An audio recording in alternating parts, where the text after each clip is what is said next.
తిప్పాపూర్లో రాజన్న కోడెల పంపిణీకి ఏర్పాట్లు చేయాలని కలెక్టర్ సందీప్ కుమార్ ఆదేశించారు. వేములవాడ రాజన్న ఆలయానికి సంబంధించిన తిప్పాపూర్ గోశాలలో సోమవారం రోజు నిర్వహించే కోడెల పంపిణీకి పకడ్బందీ ఏర్పాట్లు చేయాలని జిల్లా కలెక్టర్ సందీప్ కుమార్ ఝా సంబంధిత అధికారులను ఆదేశించారు.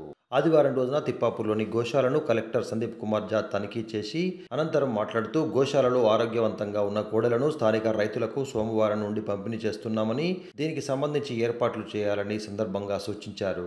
రైతులకు సంబంధించిన పూర్తి వివరాలు సేకరించి వారి వద్ద డిక్లరేషన్ తీసుకున్న అనంతరమే పంపిణీ చేయాలని సూచిస్తూ ఆరోగ్య పరిస్థితిపై కూడా పశువైద్య అధికారులు చికిత్స అందిస్తున్నారని కలెక్టర్ ఈ సందర్భంగా వెల్లడించారు. గోశాల పరిసరాలను శుభ్రం చేసి గడ్డిని తొలగించాలని మున్సిపల్ కమిషనర్ను ఆదేశించారు. ఆయన వెంట స్థానిక మున్సిపల్ కమిషనర్ అన్వేష్తో పాటు పశు వైద్య అధికారులు, సంబంధిత అధికారులు, ఆలయ సిబ్బంది ఉన్నారు.